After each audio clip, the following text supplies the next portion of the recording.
டிவிக்கு எங்கள் தலைவர் விஜய். சரிங்களா? அடுத்த முதல்வர் அவர் தான். சரிங்களா? நான் ஆளுங்கட்சியும் சொல்ல, ஆள போகிற கட்சியும் சொல்ல, இனி ஆள போகிற கட்சியை தான் சொல்கிறேன். விஜய் தான் முதல்வர்.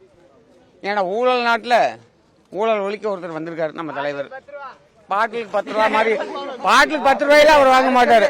பாட்டிலுக்கு 10 ரூபாயில இங்கே மாசம் 1000 ரூபாய்க்கு கொடுத்து போட்டு இங்க எங்க கிட்ட பாட்டிலுக்கு 10 ரூபா வாங்கி அதை திருப்பி அவங்க பொம்பளைகள் கொடுக்கறதுக்கு அந்த ஆச்சு. நீங்களே யோசிச்சு பாருங்க. நான் டெய்லி 2 கோட்டர் குடிப்பேன், 20 ரூபா. ஞாயிற்றுக்கிழமை 3 கோட்டர். மாச கணக்கு போடுங்க.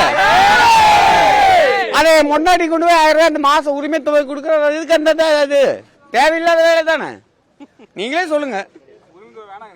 உரிமை தொகை அது கொடுக்கட்டும், அது தப்பு இல்ல. ஊழல் பண்ணாம கொடுக்கட்டும். ஆம்பளைகள ஓட்டு போடலையா? நீங்களே சொல்லுங்க. ஆம்பளைகிட்ட புடுங்கிட்டு பொம்பளைகிட்ட கொடுக்கறதுக்கு நல்ல பேர் வாங்குறதுக்கு ஃப்ரீ பஸ் விடுறீங்க. தப்பு இல்லாத நான் தப்பு சொல்ல. ஃப்ரீ பஸ் விடுறீங்க தப்பு சொல்ல. அது ஃப்ரீயா விடணும். ஃப்ரீ பண்ண கூட விடக்கூடாது. அதுதான் நான் சொல்றது. சரிங்களா? நான் பாத்தீங்க அப்படின்னா சின்ன வயசுல இருந்தே நம்ம மிகப்பெரிய ஒரு தீவிரமான விஜய் ஃபேன். அது மட்டும் இல்லைங்க, இன்னைக்கு ஒரு கட்சி ஆரம்பிச்சதுல இருந்தே நம்ம பாத்தீங்க அப்படின்னா டிவிகேல நம்ம இணைஞ்சாச்சு. இன்னைக்கு மிகப்பெரிய லெவல்ல அண்ணன் கூட நல்ல சப்போர்ட்டிவா நிக்கிறதுக்கு நாங்க எல்லாருமே ரொம்ப உறுதுணையா இருப்போம். அண்ணனுக்கு இயற்கையாவே பாத்தீங்க அப்படின்னா கடவுள் கொடுத்தது ஒரு மிகப்பெரிய மாஸ். அந்த மாஸ் இயற்கையாவே அவர்கிட்ட இருக்கு.